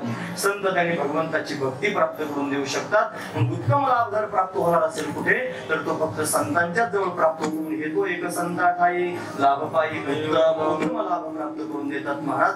तीनही प्रकारचे लाभ आम्हाला कळाले. आता आपण ठरवायचं ऐकणारी माणसं ऐकतात ना कीर्तन म्हणजे रेडीमेड कपड्याचं दुकानच असतं महाराज. ते ज्याच्या मापाला त्यांनी येतात त्याच्या मापाला बरोबर येतात. आता आपल्याला नेमकं कोणता लाभ अपेक्षित आहे. बसलेल्या लोकांमध्ये मग 4 वर्ग सांगितले की नाही. ती 4ही वर्ग समाजात पाहायला मिळतात. मग पामराला त्यांनी चोऱ्या माऱ्या करण्यातच लाभ वाटतो. पण पामराला त्यांनी मला तो लाभ वाटेल. इथं त्यांनी कीर्तनात ऐकत असताना तो ज्याला त्याला फिट बसणारा लाभ शोधत असतो. मग बायका पुढे त्यांनी संतांची कृपा झाली की त्यांनी महाराज मुलं होतात. चांगदेव महाराज पंढरपूरला गेले आणि ब्राह्मण स्त्री त्यांच्या समोर गेली. चरित्रात आहे पण निळोबारांनी लिहिलेलं आहे. निळोबारांच्या गात्यात तुम्ही बघा म्हणजे कळेल. ब्राह्मण स्त्री होती. तिला मुलगा होता. त्या मुलाचं लग्न झालं आणि कमी वयात मुलगा त्यांनी अशा पद्धतीने मरण पावला. तिची सून विधवा झाली आणि संतती धरणी पुढे वंश त्यांनी वाढायचा कसा असा प्रश्न पडला. चांगदेव महाराज मोठे योगी आहेत तपस्वी आहेत. पांडुरंगाच्या मंदिरात आले म्हणून ती ब्राह्मण स्त्री आणि चांगदेव महाराजांच्या समोर गेली आणि तिने विनंती केली की माझा वंश वाढवा अशी इच्छा आहे. म्हणे मग काय केलं पाहिजे. माझा मुलगा मरण पावलेला आहे. पण तुझी सूनबाई कुठे आहे. मग इथंच आहे. म्हणे तुझ्या मुलाच्या आस्ती आहेत का. म्हणे आहेत. म्हणे मग ती आस्ती घेऊन ये. ती आस्ती उघडायला लावल्या. आस्ती उघडून त्यांनी मला त्या सुनीला प्यायला दिल्या आणि मग तिला गर्भधारणा झाली. तिला मुलगा झाला. प्रसाद मात्रेची संतांच्या जन्माला केवळ भात लवांड्या असा शब्द आहे महाराज. महत्वाची गोष्ट आहे. मुलगा झाला. तो मुलगा झाल्यानंतर त्यांनी महाराज त्याचं तो मोठा झाल्यावर त्यांनी ब्राह्मण भोजन त्यांनी घातलं. तो मुलगा त्यांनी पंक्तीत फिरू लागला. भाताचं भांड त्यानं लवडून दिलं म्हणून त्याला भात लवांड्या असं नाव पडलं. त्याचं नाव पडण्याचं कारण सुद्धा महाराज ते चरित्रात आलेला भाग आहे. तुम्ही चरित्र पाहू शकता. निळोबारांच्या गात्यात ते तुम्हाला पाहायला मिळेल. तात्पर्यात तुम्हाला एवढं सांगायचं संतांच्या कृपेनं मुलं झाल्याचे सुद्धा पुरावे आहेत. संतांच्या कृपेने स्त्रीचं पुरुष झाल्याचे त्यांनी पुरावे पाहायला मिळतात. संतांच्या कृपेने या सगळ्या गोष्टी होतात. असं जर कीर्तनात ऐकलं तर लोकांना सुद्धा वाटेल की नाही संतांच्या कृपेने संपत्ती. जगद्गुरु तुकोबारांचं चरित्र पाहिलं. महिपती महाराजांनी गोड चरित्र लिहिले. आपण त्याचा अर्थ लिहिला मराठी. त्याच्यात असं लिहिलं तुकोबाराय लोहगावामध्ये एका शिळेवर बसायची. एक दगडाची शिळा त्याच्यावर बसायची. एक भंगार गोळा करणारा मनुष्य होता. भंगार करत होतो. भंगार म्हणजे आपलं लोकांचे गोळा करत फिरत होतं. एक दिवशी रोज तुकोबारांना नमस्कार करायचं. बोलीत त्यांनी ते भंगार होतं आणि तो घेऊन चालला होता. सुकला होता. तुकोबारांनी विचारलं का सुकलास. मला आज काही मिळालंच नाही जास्त. मग नाराज झाला थोडास. म्हणजे किती मिळालं दाखव. म्हणजे दाखवण्याकरिता ज्या शिळेवर बसले तुकोबारा त्याच्यावर गोळी पाहते की लोखंडाचं होतं ते. त्याचा परिणाम असा झाला तुकोबारांच्या त्या शिळेला त्या लोखंडाचा स्पर्श झाल्याबरोबर ते लोखंड सोनं झालं. जे भंगार होतं त्याचं भंगार झालं. भांगार म्हणजे सोनं. भांगाराचं भांगार झालं. आणि कशाला झालं. तुकोबारांनी स्पर्श सुद्धा केला नाही. ज्या दगडावर बसले होते त्या दगडाचा स्पर्श झाला ते लोखंडाचं सोनं झालं. एवढं त्यांनी सामर्थ्य तुकोबारांचं. लोकांनी बैलगाडीचा तासा सुद्धा काढून आणल्या तिथं लावण्याकरता. लोखंडाचं सोनं होतं म्हणून कोणत्याच ठेवण्याचा सगळं सोन्याचं करून टाकलं. मला तात्पर्य मला हे सांगायचं त्यांच्या स्पर्शानं लोखंडाचं सोनं होतं असं कळालं ना. म्हणजे त्यांनी लोकांना कळलं संतांचा काय हा महिमा आहे. म्हणजे लौकिकातलं प्राप्त करून देऊ शकतात. म्हणजे ज्याला लौकिकाच्या अपेक्षा ते या दृष्टीने संतांकडे जाण्याचा विचार करतील. ज्याला त्यांनी महाराज अलौकिक असणार ब्रह्मसुख प्राप्त करून घ्यायचं. ज्याला वाटतं त्यांनी महाराज मी जन्म मरणाच्या परंपरेत त्यांनी अडकलेलो आहे. एक येऊनी कोटी कोटी फिरा असं त्यांनी महाराज त्याला कळालेलं आहे. मी किती दुःख सहन करतोय. गर्भवासाच्या वेदना किती त्यांनी वाईट आहेत. न साहे पाशानं फुटती एका चिठ्ठी भरला असे अशी त्यांनी अवस्था गर्भवासाचे दुःख गाढे कोणापुढे सांगावे. या गर्भवासाला तुझ्या भीतीने जो त्यांनी मला केलेला आहे तो सुद्धा म्हणेल संतांकडे गेले की संत मला लाभ प्राप्त करून देतील, मला मुक्त करतील. काही मी उद्धार पावेन, काही कृपा बिरड नारायण ऐसे सांगा तुम्ही संतजन, मला समाधानाचे दिन माझे, काही बिरडे फेटेल, काही तो स्वामी भेटेल, असे अनेक प्रमाण आपल्याला पाहता येतील. म्हणून ते त्यांनी मला संतांच्या जवळ जातील आणि ज्यांना काहीच करायचं शिल्लक राहिलं नाही त्यांना सुद्धा भक्ती सुख जर प्राप्त करून घ्यायचं असेल तर ते संतांच्या जवळ जातील. संतांच्या स्पर्शाने अशा पद्धतीने भक्ती प्राप्त होऊ शकते. हे सामर्थ्य आहे महाराज. अद्वैत वेदांत सांगणारे मधुसूदन सरस्वती महाराज होते आणि जे त्यांनी महाराज पाठ सांगत होते. ते पाठ सांगत असताना काही भक्त मंडळी म्हणजे महाराज चरण आपण तीर्थयात्रा करायला जाऊ. ते म्हणजे तीर्थयात्रेला मी येणार नाही आणि काय यायचं नाही. आता ते आपण प्रमाण पाहतो तीर्थयात्रा धमाधमा उत्तमा सहजावस्था मध्यमा ध्यान धारणा असं आपण पाहतो की नाही. तीर्थयात्रा करणं काही सामान्य गोष्ट नाही. म्हणजे महाराज चला ना तरी सुद्धा हो नाही करता निघाले आणि निघाल्यानंतर त्यांनी महाराज ते वृंदावनात गेले म्हणतात आणि वृंदावनात गेल्यानंतर वृंदावनात बाक्य बिहारीचं दर्शनाकरिता गेले. ते बाक्य बिहारीचं मंदिर त्यांनी आता सर्वजण प्रसिद्ध मंदिर आहे. तिथं देव बाका म्हणजे वाकडा आपण त्यांनी देवडा चरण म्हणतो ते बाक्य बिहारी म्हणतात. हा त्यातला भाव आहे. एक पाय सरळ एक पाय तिरका ठेवलेला मुरलीधर असणारा भगवान तिथे उभा आहे म्हणून त्याला पाहण्याकरिता म्हणजे जा तुम्ही दर्शन नाही म्हणे तुम्ही पण चला. आता चला म्हणल्यानंतर त्यांनी महाराज गेले आतमध्ये आणि गेल्यानंतर त्यांनी महाराज तो भगवान प्रत्यक्ष पाहिला. तो पाहिल्यानंतर त्यांनी महाराज विलक्षण अवस्था तयार झाली. जे त्यांनी महाराज पाठ सांगत होते ब्रह्मज्ञान लोकांच्या समोर सांगत होते त्यांनी भगवंताला पाहिलं आणि पाहून चिन्ह झाले महाराज.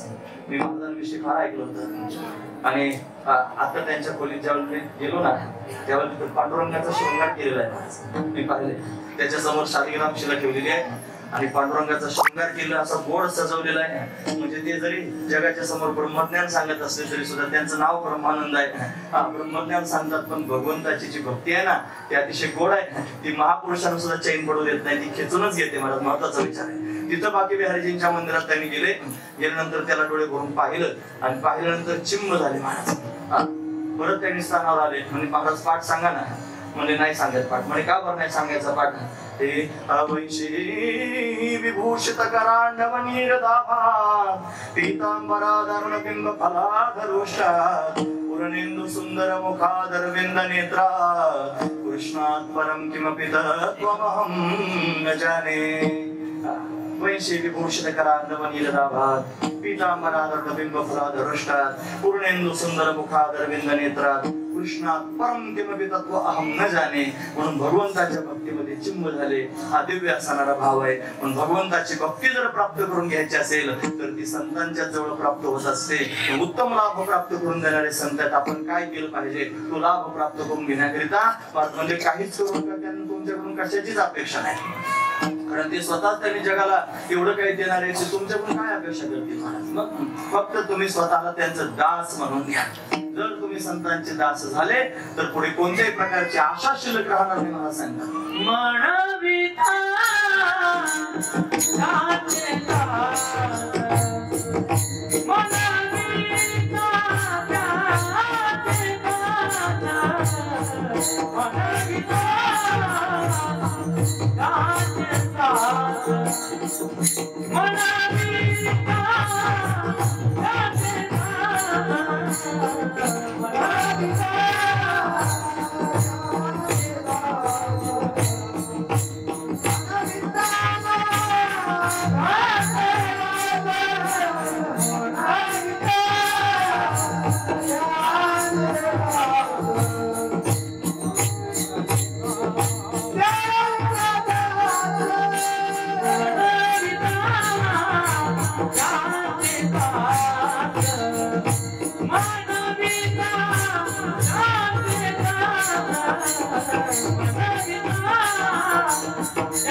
पुढे सौरेना. संपायच्या वेळेला सारखं झालंय ते सारखं असल्याशिवाय गोड लागतच नाही. बोलणं पण नाही गाणं पण नाही. म्हणून लावणी मृदंग श्रुती टाळ गोष्ट ते त्याच्याकरताच आहे. असू दे. मनविता त्यांचा दास पुढे सौरेना. कोणत्याही प्रकारची आशा शिल्लक राहत नाही. संतांचं दास्यत्व केलं. प्रत्येकाच्या अंतःकरणात आशा आहे महाराज. आणि ती प्राप्त करून घेण्याकरिता पूर्ण करण्याकरिता मनुष्य अट्टहास करत असतो. तरी स्ववष्टी शतम शतदशशतम लक्षम सहस्राधिपा लक्षे शक्षते पालताम चित्पती चक्रे शताम वांछति चक्रेश पुनरिंद्रताम सुरपती ब्रह्मा पदम वांछति ब्रह्मा शैव पदम शिवो हरिपदम आशावधीन गोगतः. आशेने कोणाला सोडलं नाही. ज्याच्यापेक्षा 100 आहे त्याला वाटतं 1000 असले पाहिजे. 1000 वाटायला लक्षाधीश वाटतंय, त्याला कोट्याधीश वाटतंय, त्याला त्यांनी महाराज राष्ट्रपती वाटते, त्याला इंद्र वाटतंय, त्याला त्यांनी महाराज अशा पद्धतीने ब्रह्मा वाटतंय, ब्रह्मदेवाला पण त्यांनी महाराज शिव वाटतंय, त्याला त्यांनी हरी वाटतंय. आशावधीन गोगता. प्रत्येकाच्या पोटात आशाच आहे महाराज. पण आशा कोणाला सोडत नसते. फक्त संतांच्या संगतीत जो मनुष्य जाईल त्याच्या अंतर्गत कोणत्याच प्रकारची आशा शिल्लक राहत नाही. आता मला पण जास्त आशा निर्माण होऊ नये बोलण्याची. वेळेत थांबलेलं चांगलं असतं. याच्यावर मला फार बोलता येईल पण निर्धारित वेळेत आपण थांबलं पाहिजे. मला वाटत होतं 8:45 थांबा. मला डॉक्टर महाराजांच्या दर्शनाला जायचंय. आम्ही माझ्या बरोबर आले सगळ्या मंडळीत म्हणत होतो अर्धा तास कीर्तन करेन आपण लवकरात लवकर जाऊ. पण ते आठवत नाही बोलायचं. असू द्या तरी पण मी लवकरात लवकर थांबणार. जास्त तुमचा जीव खाणार नाही. अगदी वेळेत थांबतो बघा. म्हणजे असू द्या. आशा सगळ्यांच्या अंतःकरणात असते. पण कोण कोणत्या प्रकारची आशा घेऊन फिरतो. सगळ्यात चांगली जर आशा कोणती असेल ना महाराज तर भगवंताच्या दर्शनाची आशा आहे. वासनाच आहे मला ती सुद्धा. पण ती चांगली वासना आहे. धन्य हरिरंगी कुंतल्या वासना उदास त्या सुना गवळी यांच्या धन्यता दिली त्या वासनेला. पण संसार प्राप्त करून घेण्याची जी वासना आहे ती त्यांनी फार खराब असणारी वासना आहे. ही जर भगवंताच्या दर्शनाची वासना अंतर्गणात असली किंवा संतांच्या भेटी देवा पूर्वावी वासना हरिजनासवी भेटी नवो अंग संग तुटी ऐसे आवडते म्हणा देवा पूर्वावी वासना. पण संतांच्या भेटीची वासना असावी. संतांच्या भेटीची आस अंतर्गणात निर्माण व्हावी. भगवंताच्या भेटीची वासना असावी. भगवंताच्या भेटीची आशा अंतर्गणात निर्माण व्हावी असा त्यांचा भाव आहे. म्हणून ती श्रेष्ठ असणारी आशा आहे. पण ती सुद्धा त्यांनी महाराज पूर्ण करून देतात, प्राप्त करून देतात. म्हणून कोणत्याच प्रकारची आशा शिल्लक राहत नाही. हे संतांचं सामर्थ्य आहे, संतांचं महिमा आहे. पण असे असणारे संत आहेत. मग निराश करून टाकतात त्यांनी महाराज. जीवाला काहीच करायचं शिल्लक ठेवत नाही. कशा माध्यमातून करत असतील, काय करतात म्हणजे त्यांनी अशा पद्धतीने निराश करून टाकतात. अभंग तिसऱ्याच्या प्रदान केले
कृपादान केले संती कल्पांते सरेना.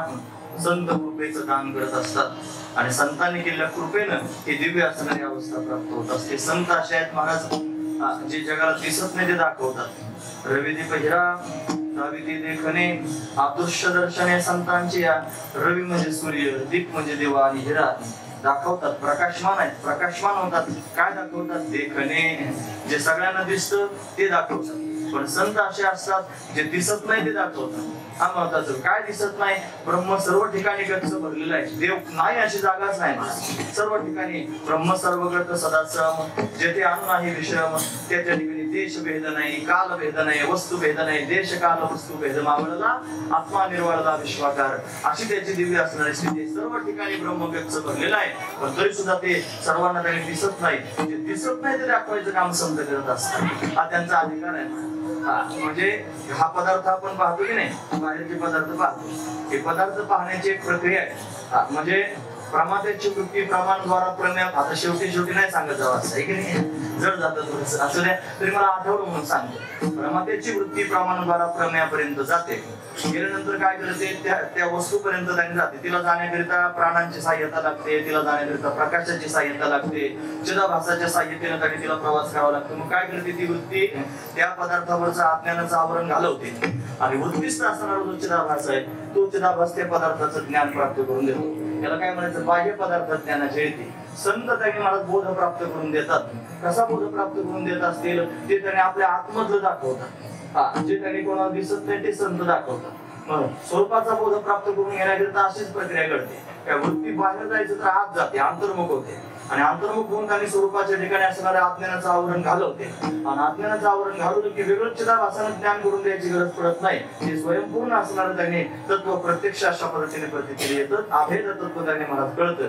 संत काय करतात, या प्रक्रियेचा बोध प्राप्त करून देतात, त्या मुद्द्यापर्यंत कृपा करतात, त्यांच्या कृपेने या सर्व गोष्टी करतात. मला याच्यात बरंच काही सांगण्यासारखं आहे नाही. 4 प्रकारानं कृपा संत करत असतात. त्याला शास्त्रामध्ये शक्तिपात असं म्हणतात.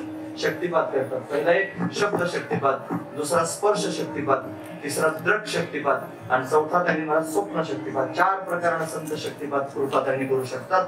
शब्दानं कृपा करतात, तत्वमस्यादी महावाक्यांचा उपदेश करतात, शब्द शक्तिपात आहे.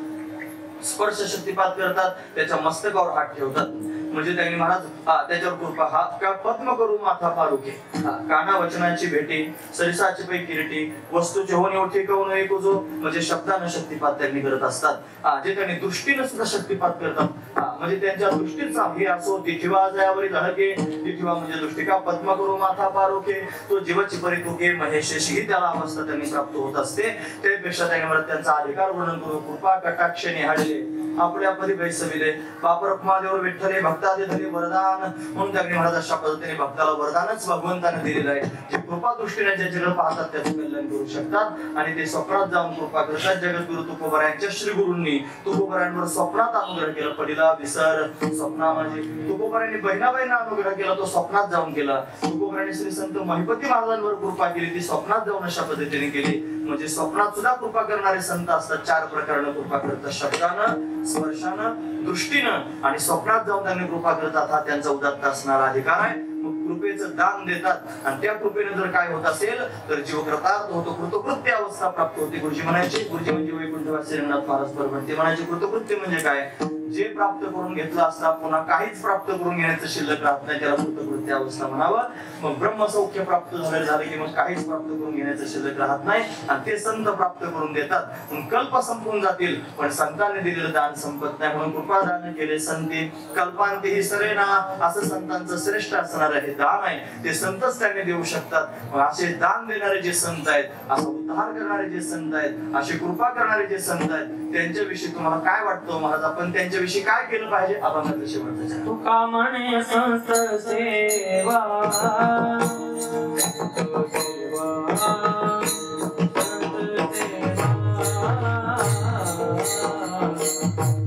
तुका म्हणे संत सेवा,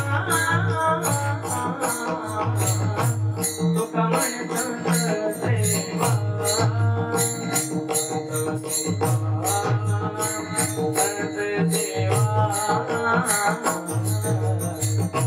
तुका म्हणे संत सेवा, तुका म्हणे संत सेवा,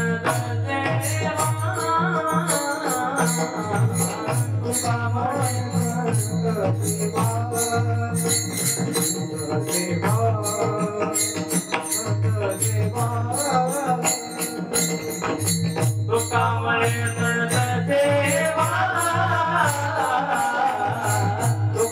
संत सेवा, तुका म्हणे संत सेवा, संत सेवा, तुका म्हणे संत सेवा,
हेच उत्तम आहे. काय सेवा केली पाहिजे? वचनानं मोठी बोललेली येते, त्याने जे सांगितलं त्यांच्या वचनानुसार आपण वागावं आणि आपलं जीवन अशा पद्धतीने व्यतीत करावं.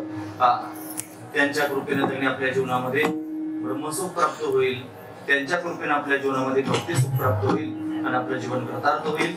दिव्य असणारा भाव आपल्याला पाहता येईल. बोलण्यासारखं बरंच आहे. बरोबर 9 वाजले आणि आपण आता बरोबर थांबणार. अभंगाच्या पहिल्या चरणात उपक्रम करताना येतो एक संता ठाई लाभ पायी उत्तम उत्तम शब्द आला आणि अभंगाच्या शेवटच्या चरणामध्ये सुद्धा त्यांनी महाराज उत्तम शब्द आला. हेचे देवा उत्तम म्हणून त्यांनी महाराज संतांची सेवा करणं हेच खऱ्या अर्थानं उत्तम आहे. जर आपण संतांची उत्तम सेवा केली तर आपल्या जीवनामध्ये संतांच्या कृपेने उत्तम लाभ प्राप्त होईल आणि जन्माला आल्याची सार्थकता होईल. हा महत्वाचा भाग आहे. कोण असे संत आहेत की ज्यांची सेवा केल्याने हा उत्तम लाभ प्राप्त होईल. मोठ्या प्रेमाने त्या संतांचं चिंतन करून थांबूया. हे ज्ञानेश्वर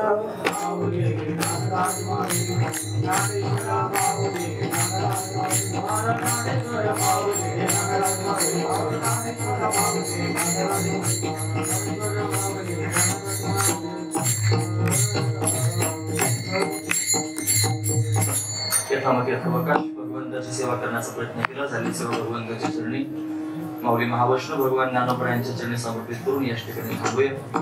तास 1.5 तास बसून तुम्ही माझी बडबड ऐकून घेतली. तुम्हा सर्वांच्या अंतःकरणापासून धन्यवाद. हनुमान मंडळींनी फार सुंदर साथ केली. तुम्हा सर्वांच्या अंतःकरणापासून धन्यवाद. साऊंड सिस्टीम सहज आहे मला चांगलं बोलता आलं त्यांच्या अंतःकरणापासून धन्यवाद. महाराज स्वतः समोर येऊन बसलेले आहेत. मोठ्या मनानं श्रवण करतायत. खरं तर त्यांच्या समोर बोलण्याची माझी योग्यता पात्रता नसताना सुद्धा ना तरी बालक उघडा बोली बापुडा चुका पावली तरी तो जगा करून मावलेली जेवी आणि यानुसार त्यांनी समोर बसून त्यांनी श्रवण अशा पद्धतीने केलेलं आहे. तुम्ही सर्व श्रोते मायबाप त्यांनी पायी प्रवास करत आलेली मंडळी आहेत म्हणून त्यांनी त्या सर्वांच्या चरणावर मस्तक ठेवलं पाहिजे. सर्वजण संयोजक मंडळी आहेत ज्यांनी आपल्या सर्वांची सुंदर असणारी व्यवस्था केली आहे.